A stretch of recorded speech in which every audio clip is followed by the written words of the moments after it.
ยับลงไปอีกยับลงไปอีกให้จั่วอยู่ทางหน้าแม่ขาวอยู่ทางอยู่ถัดไปเนาะเอาหมดเลยแม่ขาววันนี้ขึ้นวางเราไปทุกเทียนเลยวางทุกเทียนแล้วจังไปครอบใจแขกเนาะ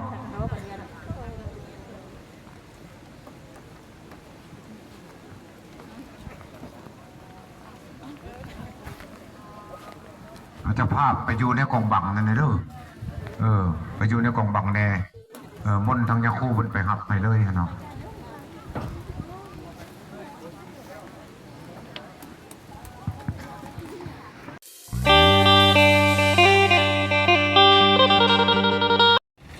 บรรดา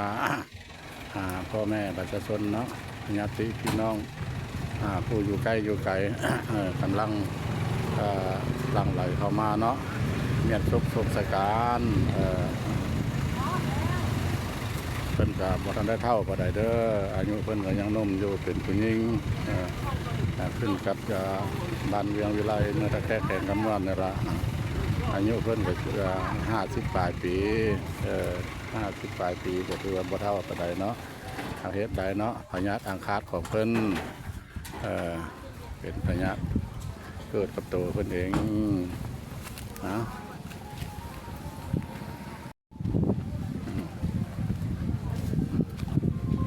ปงศพเมียศพสั่งทรงสการ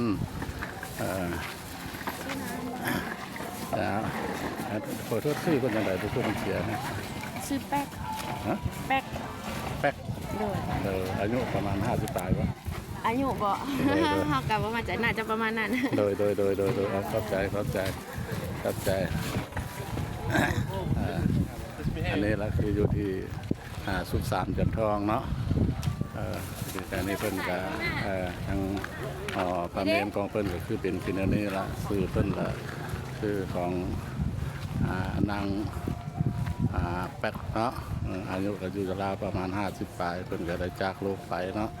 ทางญาติพี่น้องเพื่อนมิตรสหายก็ได้ลั่งไหลมาอยู่ที่สุสานจันทองมาเมียนสุดสงการนาทีสุดท้ายไปกับบุญให้เกิดเนาะแต่มันเกิดเนาะทุกทีเพิ่นทีโตนี่ละทานผู้ชมมาเบิ่งน้องกันเป็นไปเป็นนี่เราป้าบ่ได้ยาบ่เป็นเนาะเด้ออยู่ที่วัดจันทองจุดวัดจันทองทางอันนี้ก็จะโปรดแจ้งข่าวเลยเนาะบรรดาที่ภายในหรือต่างประเทศเนาะผู้งูผู้จักผู้งูผู้เห็นแจ้งข่าวให้ทางญาติท่านใหญ่ญาติท่านหนุไตแก้วมณีไซคือว่าเป็นผู้รักผู้ใหญ่อยู่วัดจันทองนี่แหละได้มรณภาพไปแล้วเด้อเพิ่นก็สิได้วันปนกิจศพของเพิ่นก็ยังโดนเด้อ75 วันนี่ละถ้าผู้ใดออกตนญาติโยมหูเห็นแล้วก็อยากมาแบ่งเบาความทุกข์โศกแล้วก็มาได้เด้อจะท่านอยู่ไตอันนี้บ่แม่นท่านอยู่ไตเด้อ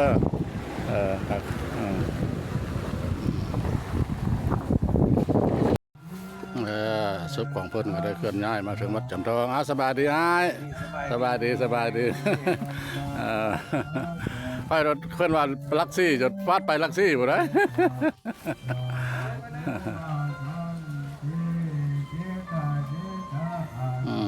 เพิ่นกำลังเคลื่อนศพมาเด้ออันนี้อาจัวกับจัวน้อยจัวใหญ่เนาะล้วนแล้วแต่เป็นลูกเป็นหลานของเพิ่นนั่นแหละเนาะลูกหลานของผู้เสียชีวิตนั้นเป็นกะแห่แหนมาเมียนศพทรงสการนาทีสุดท้ายของละเรื่อยใหญ่เพิ่นเนาะได้จากโลกไปโดยบ่มีวันกลับคืน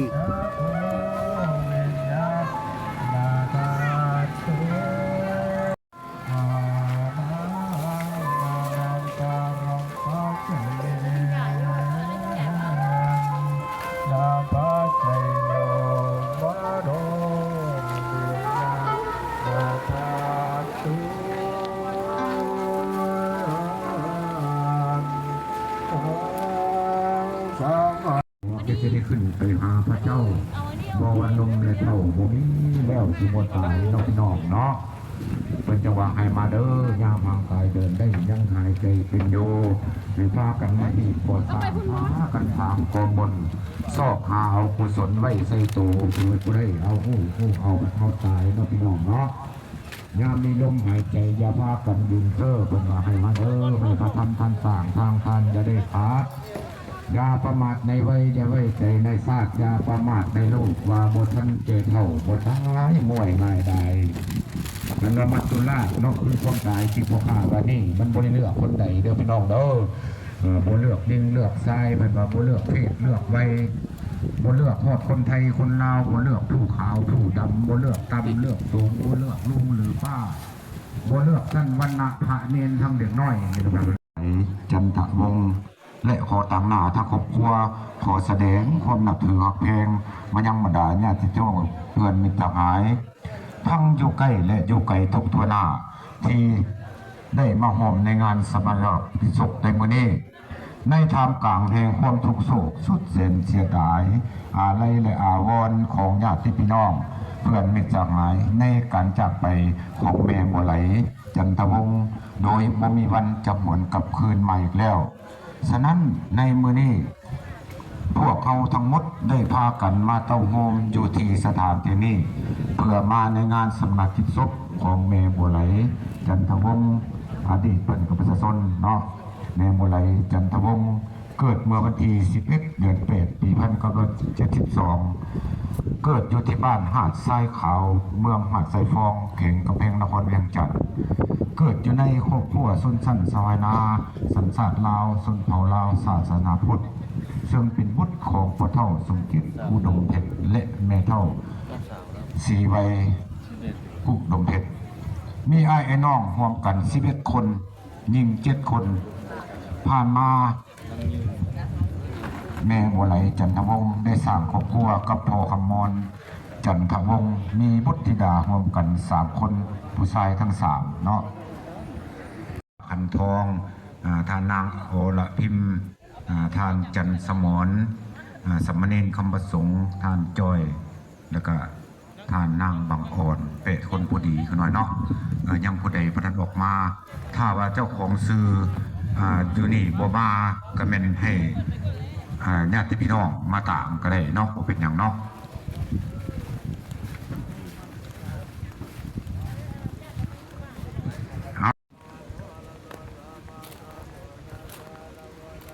เป็นพิธีวางผ้าไตร เนาะทั้งเจ้าภาพ ผ้าไตร มาโลดท่า ญาติลูกญาติพี่น้อง ล่างตีนให้ทั้งพ่อแม่ครูบาอาจารย์นี่เจ้าก็หน่อยเด้อ ผู้สำคัญ แม่ขาวมาโลดแม่ขาวจับ2 องค์เนาะ เอาผู้ญาติ มา ลูกเต้าผู้ที่อยู่ใกล้ เอาสัพพะโทนไปกั้งให้เพิ่นหน่อยเด้อ ออกมา เอาออกมาสัพพะโทนนะ ที่เจอเนาะ มันโยใหญ่เอามาเลย เจอ1 2 คน ไป 3 กั้ง คน ให้ ได้ เพิ่นมา เอาว่า ล่างตีนเนาะ วางผ้าบางตระกุลก็แม่นเนาะผ้าไตรก็แม่นเด้อพิธีทางศาสนาประเพณีของคนลาวเฮาละได้เฮ็ดแบบนี้ทุ